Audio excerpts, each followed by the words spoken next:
Bienvenidos. Nos encontramos retomando Somos lo que somos, una propuesta llevada a cabo desde la Unidad Curricular Pensamiento Argentino y Latinoamericano del Instituto Superior número 5 de la ciudad de Carcarañá, provincia de Santa Fe, República Argentina. Les habla el profesor Emiliano Perrín, aquí junto a los estudiantes del cuarto año de la carrera Profesorado en Filosofía y desde las instalaciones del instituto, retomamos nuestro propósito inicial. Hoy, en este tercer episodio, nos vamos a detener en el análisis de el pensamiento indígena latinoamericano. Las cosmovisiones indígenas contienen un cierto pensamiento original, un modo particular de entender la realidad, la historia, el ser humano y todos los grandes temas de los cuales entendemos que se ocupa la filosofía. Y es cierto que resulta difícil defender que en estas cosmovisiones se dio un salto epistemológico a un pensamiento filosófico, en el sentido más estricto o técnico de dicha disciplina. Pero aún así, consideramos que es primordial darle lugar en este episodio presentando de forma esquemática las grandes cosmovisiones de las culturas que llegaron a tener un desarrollo intelectual y social más profundo. Antes de iniciar el recorrido, dejamos abierta la reflexión en los comentarios sobre la cuestión que hace al hecho de que toda cultura posee o vehicula un pensamiento. Algunos lo han denominado como sabiduría, pero creo que a pesar de los títulos, lo que debemos reflexionar tiene relación con que si tal pensamiento es filosófico o no. Siendo conscientes de que en tal pregunta y su correspondiente respuesta ya incorpora de por sí un concepto de filosofía, que seguramente habrá que cuestionar o utilizar al menos con suficiente cuidado. Será un gusto leer sus reflexiones respecto a esto, y ahora sí, lo que sigue.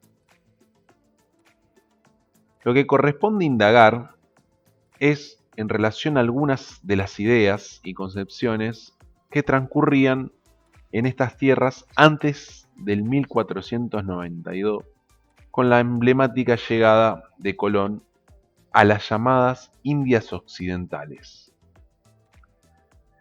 No nos vamos a proponer el ambicioso desafío de encarar una descripción exhaustiva y completa de esas cosmovisiones, ya que tendríamos que tener en cuenta una gran cantidad de ediciones de los textos conservados, de los relatos míticos, de las grandes religiones, de las culturas precolombinas, tanto los mayas, los nahuas y aztecas, como así también los incas y las demás culturas de la zona andina y de todo el cono sur.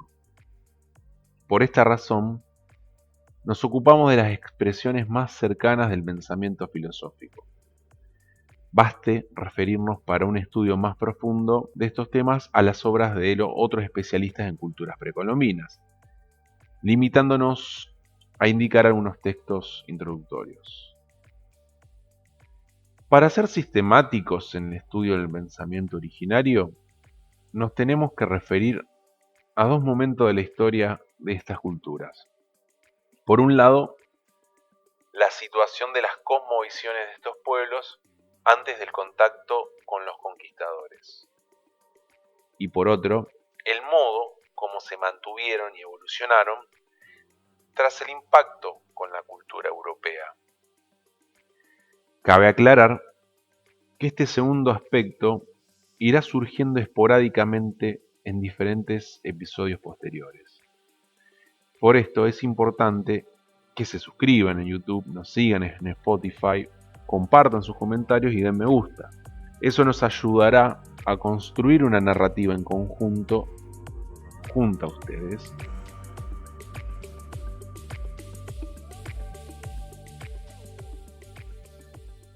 No existe acuerdo total entre los historiadores primitivos acerca del momento en que se produjo la llegada de los primeros seres humanos a América.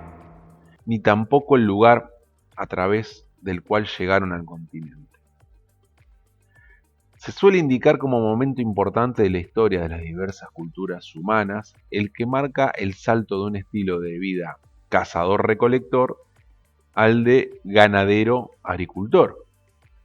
Es la época del Neolítico, datada hacia unos 10.000 años antes de Cristo. Uno de los acontecimientos clave en este salto lo constituye la capacidad de los seres humanos de cultivar los cereales, produciéndose este acontecimiento en tres ámbitos culturales diferentes, basándose cada uno de ellos en el cultivo de un cereal diferente. En el centro de Asia se origina la civilización basada en el arroz. En la zona de Oriente Próximo, Mesopotamia y el occidente del Mediterráneo, será el trigo el cereal básico. Y por último, en la zona de Mesoamérica y en el cono suramericano es donde se desarrollan las culturas del maíz. Sembremos a Bordón el maíz con amor para tener la tortilla y no las guirilas, también el pozol, el tamal piqui relleno, el sabrosillo viejo y el nacatamal. Que el imperialismo nos quitó la ayuda, no por eso, hermano, vamos a claudicar, vamos adelante a multiplicar el grano en maíz para que mi pueblo no perezca más. Si no falta el trigo, que no niegue el gringo, vamos a luchar por sembrar más maíz, compañero, como pinolero hay que trabajar, que en invierno y verano compita como sandinistas, sembremos maíz. Pero hay quienes opinan que el cultivo del maíz no se produjo en fecha tan temprana, sino que fue un acontecimiento más tardío. Así, Richard Adams señala que la domesticación de la principal planta norteamericana de grano, el maíz, no se consiguió hasta una fecha relativamente tardía, alrededor de 3.000 años antes de Cristo. E incluso era una variedad no mejorada, apta solo para la elaboración de bebidas. Hacia 1600 a.C.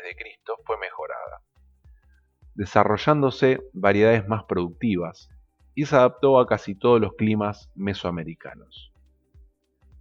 Junto al cultivo de maíz, se fue avanzando en otros elementos culturales como la fabricación de la cerámica, la domesticación de animales, la organización social, etc., desarrollándose diversos núcleos poblacionales que poseían, entre ellos, un comercio activo. La variedad de lenguas, religiones y culturas en todo el conjunto del continente americano fue amplísima. Aquí vamos a hacer referencia solo a las culturas más significativas e importantes: los nahuas, maya, azteca e incas. El pensamiento o sabiduría de los nahuas. El estudio del pensamiento de los nahuas merece un lugar especial y prioritario. Su pensamiento mítico y su religión fue estudiada ya por diferentes autores desde el siglo XVI, entre ellos por Fray Bernardino de Sahagún. Pero los estudios más significativos y recientes lo ha realizado el filósofo y antropólogo mexicano Miguel Ángel León Portilla, autor en el que nos vamos a apoyar. La interesante y discutida tesis del mismo consiste en afirmar que entre los nahuas existió auténtica filosofía, esto es, un pensamiento más técnico y superior a los meros relatos mitológicos. Según Portilla, entre los nahuas hubo un grupo de sabios o filósofos, así considerados ya por el propio Sahagún. Los Tlamatinimé.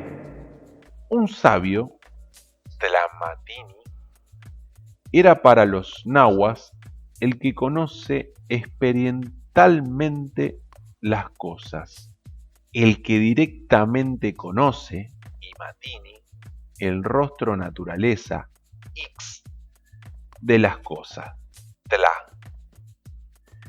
Estos sabios, o Tlamatinime, dejaron una serie de escritos en los que planteaban preguntas sobre la naturaleza profunda de la realidad y de la vida humana.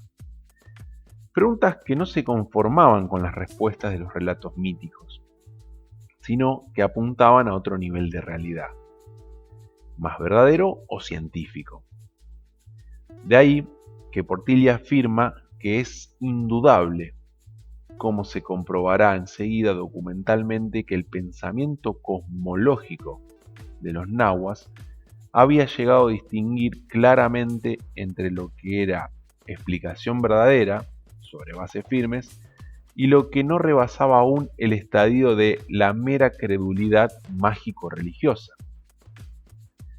En otras palabras, valiéndose de nuevo anacrónicamente de un término occidental, el más aproximado para expresar la distinción percibida por los sabios nahuas, diremos que sabían separar lo verdadero de lo que no era tal. Los historiadores sitúan el inicio de la cultura nahuatl hacia la primera mitad del segundo milenio a.C., en el entorno de México y también de los Estados Unidos. Se inició allí un proceso de transformaciones que culminó con la aparición de una alta cultura. Este proceso tomó cuerpo, en primer lugar, en la cultura olmeca, que empezó a florecer a partir del 1200 a.C., en el entorno de los estados mexicanos actuales de Tabasco y Veracruz. Esta influencia cultural fue extendiéndose poco a poco y llegó a abarcar toda la zona central de México, varias de sus zonas costeras del Golfo y del Pacífico, así como amplias regiones de Centroamérica, Yucatán, Guatemala, Belice, El Salvador y algunas zonas de Honduras y Nicaragua. Toda esta amplia zona se denominará Mesoamérica.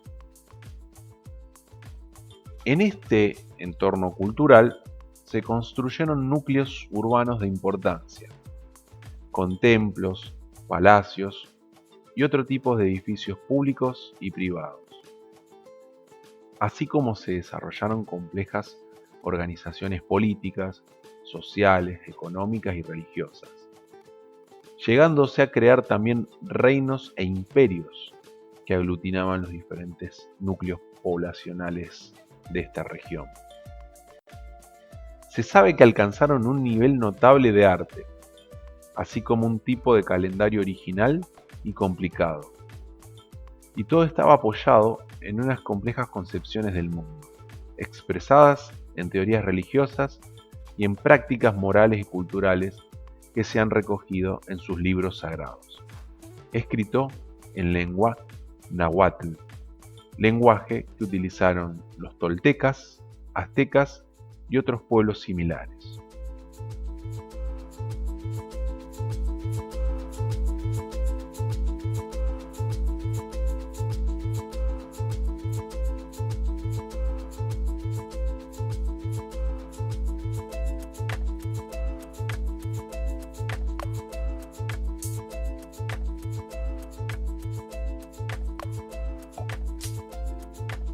El momento que León Portilla considera de máximo esplendor de la cultura náhuatl es el que se denomina época de cosmovisión tolteca, situada, según la tradición de los aztecas o mexicas del siglo XV a.C., en una época de antiguo esplendor, bajo la figura clave del sabio sacerdote Quetzalcóatl, su guía espiritual.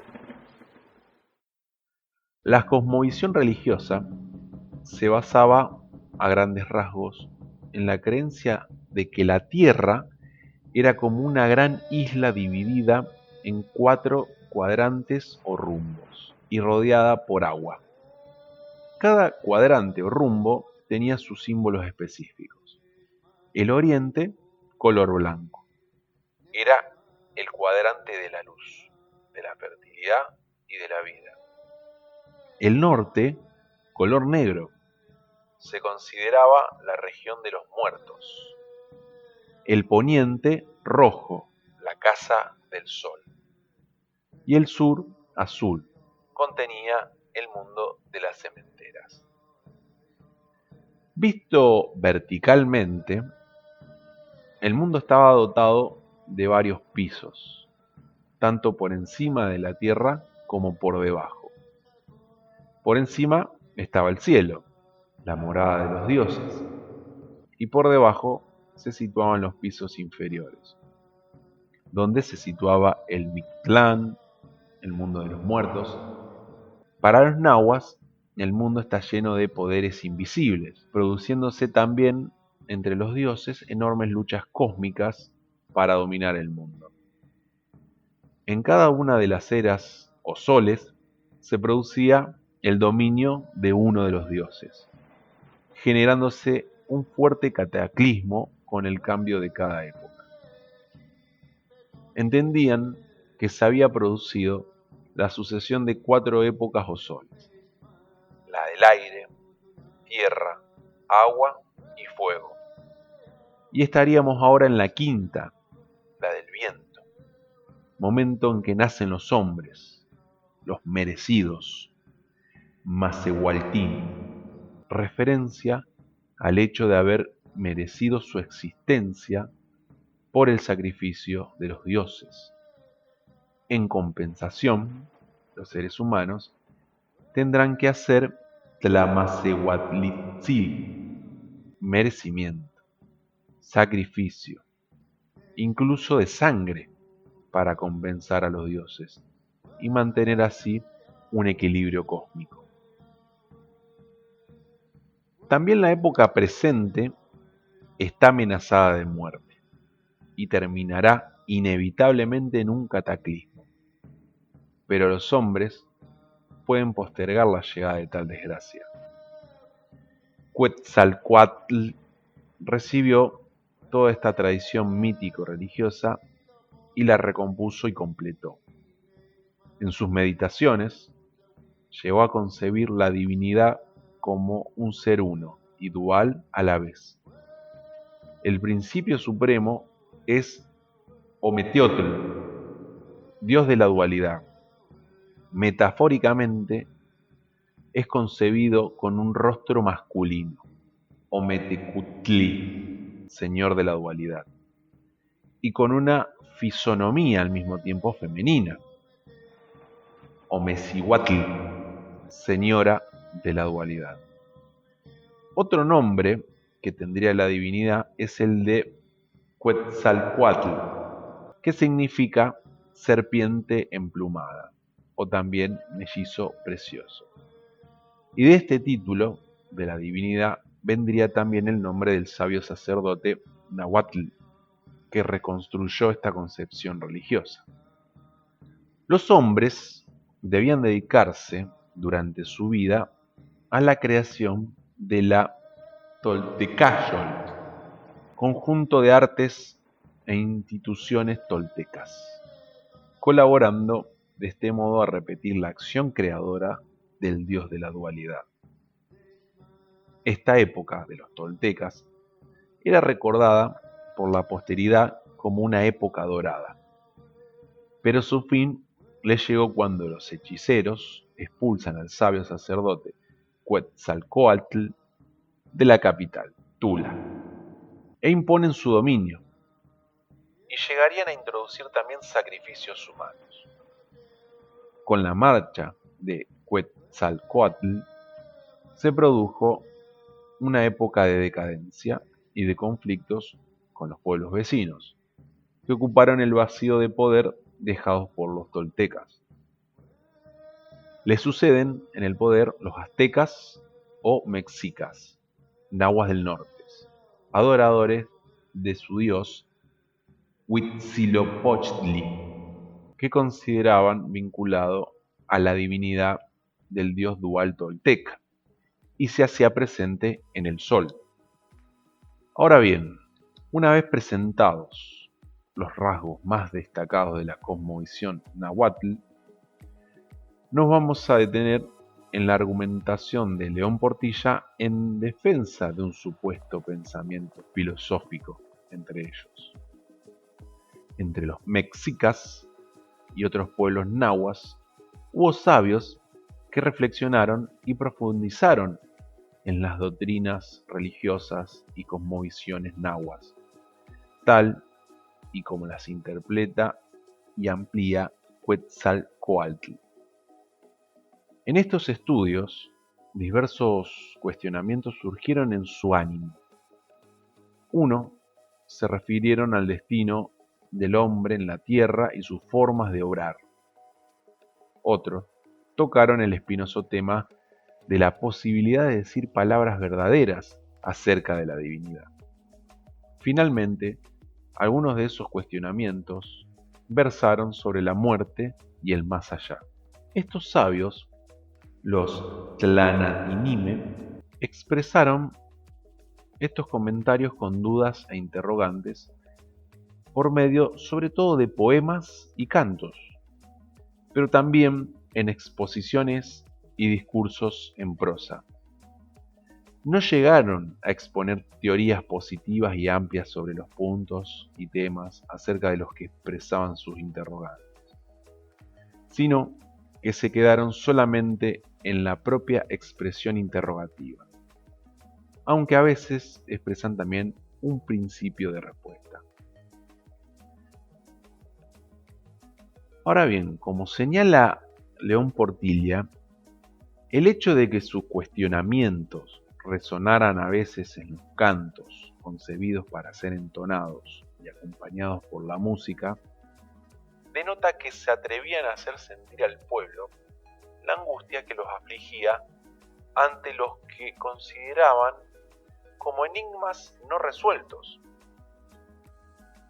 Esta publicidad daría seriedad a sus cuestiones, puesto que mostraría que no eran interrogantes esporádicos y personales, sino firmes y dignos de hacerlos públicos a través de esos himnos y cantos ceremoniales. Los temas sobre los que hacen interrogantes son, en primer lugar, acerca de qué puede dar sentido a la acción del hombre sobre la tierra, de si hay en esta tierra algo tan valioso que merezca la pena ir en pos de ello. Y si la experiencia nos dice que todo perece y que nuestro destino nos aboca a la muerte, ¿podemos tener la seguridad de que hay un más allá donde seguiremos viviendo y se cumplirán todos nuestros anhelos?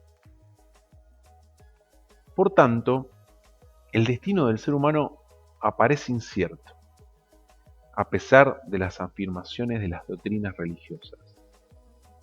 Ante esta situación, no caben más que estas alternativas. O la vida de los mortales no tiene más consistencia que aquí, o se continúa en otra vida. En este segundo caso, o su destino es el Mictlán, la aniquilación, o el cielo, lugar de dicha y placer. Si solo hay vida en esta tierra, la conclusión parece evidente. Gocemos aquí y aprovechemos a fondo esta vida. Pero, si hay vida después, estos sabios se plantean que quizá nuestro destino esté en la región del sufrimiento.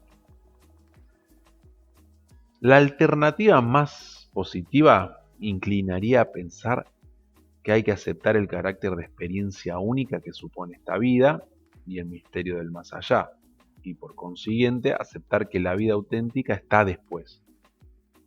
Pero de fondo, la gran cuestión que se plantean los Tlanatinime es la radical pregunta por la verdad.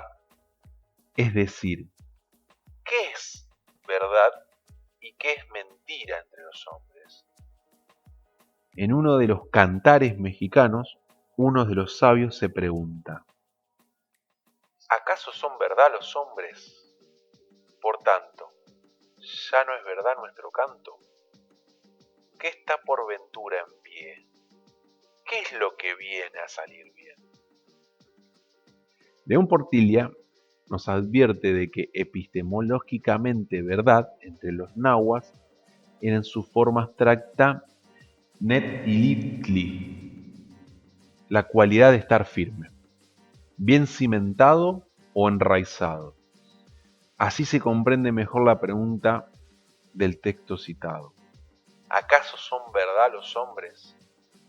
Que debe entenderse como: ¿acaso poseen los hombres la cualidad de ser algo firme, bien enraizado? ¿Ustedes qué opinan al respecto a esta mirada sobre la verdad? De entre los varios Tlamantinime que dejaron textos escritos, de algunos se desconoce sus nombres, pero de otros se conocen nombre y datos biográficos.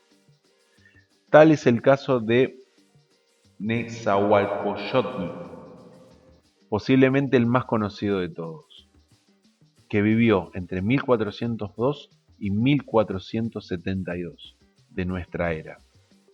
En sus escritos advierte una cierta obsesión por la muerte y la posibilidad de si existe algún modo de superarla. Es evidente que todo en la tierra es transitorio, y eso produce tristeza. Pero también es el origen y la situación de emerger un pensamiento más profundo sobre las cosas y el sentido de la vida. Igualmente, dedica muchos de sus cantos al estudio de la divinidad, lo que da tranquilidad y sosiego entre tantas preguntas angustiantes. Él es el dador de la vida, y aunque aparece a veces como arbitrario e incomprensible, invita a invocarlo y alabarlo. Con esto me refiero a la divinidad. Pero queda siempre la duda de la verdad y consistencia de todos estos misterios. Y entre la duda y la invocación, considera este sabio que está el misterio de la vida. Invocar a la divinidad da descanso, pero la razón no puede permanecer tranquila y queda siempre flotando la pregunta inquietante. Todo este conjunto de textos de los sabios nahuas constituyen para León Portilla la evidencia de que hubo en el México prehispano quienes se plantearon preguntas acerca del destino del hombre en la tierra y el más allá, el misterio de la divinidad y la posibilidad de decir palabras verdaderas. En su pensamiento afloró así una forma de discurrir filosófico. Es problemático atribuir a estos textos de los Tlanatinime nahuas el apelativo de filosóficos, como lo pretende León Portilla. Pero no cabe duda de que significan un salto teórico en el camino de lo que fue la filosofía en el ámbito de la cultura griega, cuna en este aspecto de la filosofía occidental. Independientemente de que no aporten una reflexión teórica positiva, representan un valioso intento de querer acercarse a los grandes temas que nos plantea la vida y la realidad desde un punto de vista racional, que trata de superar la mera aceptación de la mirada mítico-religiosa. Y este intento les da un mérito notable y les hace dignos de ser tenidos en cuenta por los historiadores del pensamiento latinoamericano. Con esto, hemos llegado al final de este episodio que nos presentó una mirada con preocupaciones recurrentes pero con aspectos novedosos de ser tratados. Esperamos que les haya resultado impactante esto que fue una exploración superficial del pensamiento de los nahuas. En los próximos episodios continuaremos con los mayas y los incas. Esperamos que se sumen respondiendo a algunos de los interrogantes planteados en este episodio y que aporten nuevas preguntas en esta búsqueda. Solo nos queda agradecerles por su apoyo y les dejamos un afectuoso saludo. Hasta la próxima.